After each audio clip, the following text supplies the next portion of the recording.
Sir ఇప్పుడు ఇసుక గురించి కూడా మాట్లాడారు. గత ప్రభుత్వంలో ఇసుక దందా, ఇసుక దోపిడీ అనేది బీభత్సంగా ఉంది. ఈవెన్ కొన్ని కోట్ల ప్రజలు ఏదైతే భవన నిర్మాణ కార్మికులు మొత్తం రోడ్డు మీద పడిన పరిస్థితి చూసిన లాస్ట్ గవర్నమెంట్‌లో. ఇప్పుడైతే ఇప్పుడు అలా లేదు. ఎళ్ళండి మీరు ఇసుక అనేది ఫ్రీగా ఉంది. ఎళ్ళండి తీసుకొచ్చేసి ఇల్లు కట్టుకోండి అన్నట్టుగానే చెప్తున్నారు. దానికి మీరేమంటారు? నేను మీరు కాదు సార్. ఫ్లోర్ ఆఫ్ ద హౌస్‌లో అపోజిషన్ వాళ్ళు 11 మంది లేకుండా కూడా ఆల్ ఎమ్మెల్యేలే గొల్లెట్టింది మనం విన్నాం. అర్థమైందా? సో వాళ్ళే కంపారిజన్ ఇచ్చారు గత ప్రభుత్వంలో ఇంకాస్త బెటర్ అని. నేను మీరు కాదు. మూడోది, ఇవాళ భవన నిర్మాణ కార్యక్రమాలు, యాక్టివిటీస్ అన్ని కంపారిజన్ చేస్తే గత ప్రభుత్వానికి ఈ ప్రభుత్వానికి గ్రీన్ ట్రిబ్యునల్కి 100 కోట్ల పెనాల్టీ కట్టిన గవర్నమెంట్ అవుతుందంటే అది చంద్రబాబు గారి గవర్నమెంటే. ఇసుక రిజ్జులు పెట్టి మరీ లేపేసింది పి గన్నవరంలో అట్లనే ఎవ్వరూ మర్చిపోలే.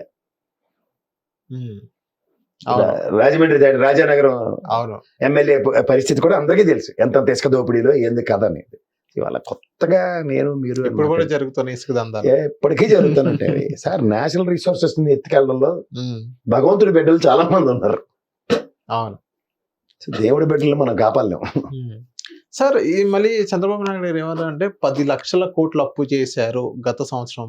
ప్లీజ్ మళ్ళీ ఇదే స్టోరీ నేను ఇంకా చెప్పలేను. ఆయనే బడ్జెట్ పెట్టేశారు 6,47,000 కోట్లు అప్పులు చెప్పినా మరి ఇది ఎందుకు, ఈ పాయింట్ ఎందుకు చెప్పారు? ఇవన్నీ పెట్టకదలు. ఆడ పచ్చలోడు, కిరసనాలు అమ్ముకున్నాడు, పెట్రోల్ బంక్ 3 ఛానళ్ళు ఉంటాయి. అలా అదే పని వాళ్ళకి. సో అవి రాసినవన్నీ మనం ఒక స్థాయి కలిగిన చంద్రబాబు గారి దగ్గర నుంచి కూడా అది వస్తే ఎక్కడో బాధగానే ఉంటుంది. Not acceptable. ఎందుకంటే జాతీయ బడ్జెట్ లో కానీ, ఆర్బీఐ కానీ, బుక్స్ ఆఫ్ స్టాటిస్టిక్స్ లో కానీ, ఏపీ స్టేట్ గవర్నమెంట్ ప్రవేశపెట్టిన బడ్జెట్లో ఫిగర్లో మీరు అన్నట్టు 10 లక్షలు 14 లక్షలు చూపిస్తే ఖచ్చితంగా దాన్ని డిబేట్ చేద్దాం. కానీ ఏదో ఒకదంపుడు ఆ పేపర్లో వచ్చి న్యూస్ చదివి దాన్ని మనం విశ్లేషించమంటే వాళ్ళకి తల తొక్క లేకుండా రాసే వార్త అది.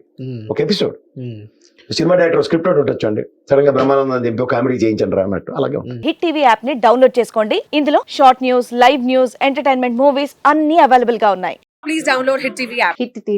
హిట్ టీవీ యాప్ ని ఫ్రీగా డౌన్లోడ్ చేసుకోండి.